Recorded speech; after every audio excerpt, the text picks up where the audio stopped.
tubaye ikaze nanone mu makuru agezweho.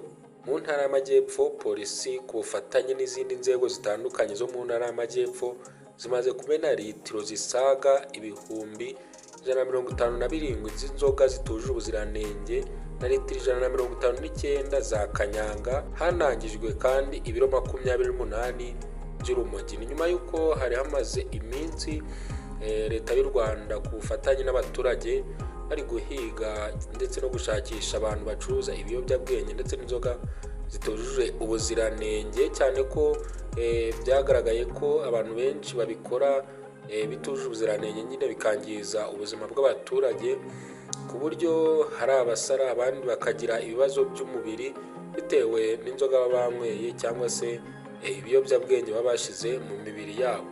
Mu ntara y'Amajyepfo rero iyi operasiyo yo gushakisha abacuruza izi nzoga n'ibiyobyabwenge muri rusange yatangiye ku itariki 8 z'ukwa kabiri 2026 kugeza kuri uyu 25 z'ukwa gatatu 2026.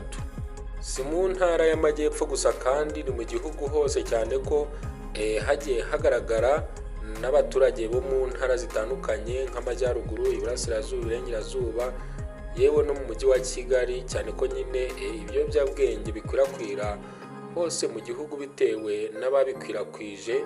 Ariyo mpamvu leta y'u Rwanda ifatanya n'abaturage mu buryo bwo kuyigwanya, cyane ko abaturage ahenshi aribo batanga amakuru y'aho ibyo biyobyabwenge biherereye ndetse n'ababikoresha muri rusange, by'umwihariko ababicuruza baba bagiye kubirangura nka za kanyanga, urumogi ndetse n'ibindi. Umuvugizi wa polisi mu ntara y'Amajyepfo CP Hassan Kamanzi yabwiye itangazamakuru ko ubukangurambaga bwo kurwanya no gushaka abacuruza n'abanywa inzoga zituje ubuziranenge ndetse n'ibiyobyabwenge ari gahunda yashyizwemo ingufu kugira ngo izi nzoga n'ibiyobyabwenge bicike.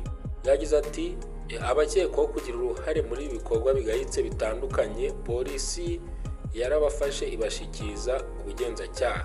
CP Kamanzi kandi yavuze ko abo bose batangiye gukorwaho iperereza kugira ngo dosiye zabo zigezwe mu bushinjacyaha. Umuvugizi wa polisi muri iyi ntara avuga ko inzoga zitujuje ubuziranenge n'ibiyobyabwenge byangiza ubuzima bw'abaturage, by'umwihariko urubyiruko. Polisi kandi irashimira abaturage bakomeje kurangwa n'umuco mwiza wo kumenya ko umutekano ari inshingano ya buri wese, kandi ibashimira uburyo batanga amakuru ku gihe hagamijwe gukumira no kurwanya ibyaha.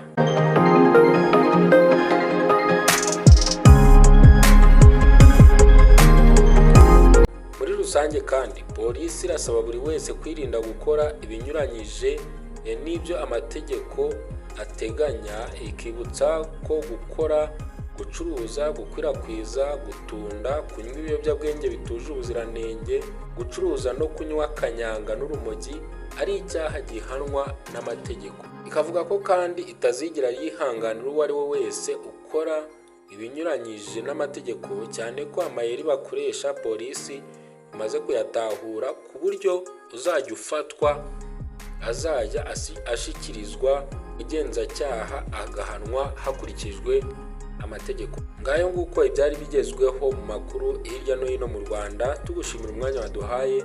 Nk'ibisanzwe nitwa Journaliste Thierry. Ibuka gukanda subscribe kuri uyu muyoboro niba utarabikora, kugira ngo tuzajye tubana buri munsi. Niba wakunze iyi video kandi wibuke gukanda ahanditse like mu buryo bwo kudutera inkunga. Ushobora no gusharinga iyi video ikagera ku bandi. Ni nuko nanzuye mukomeze mugire byiza.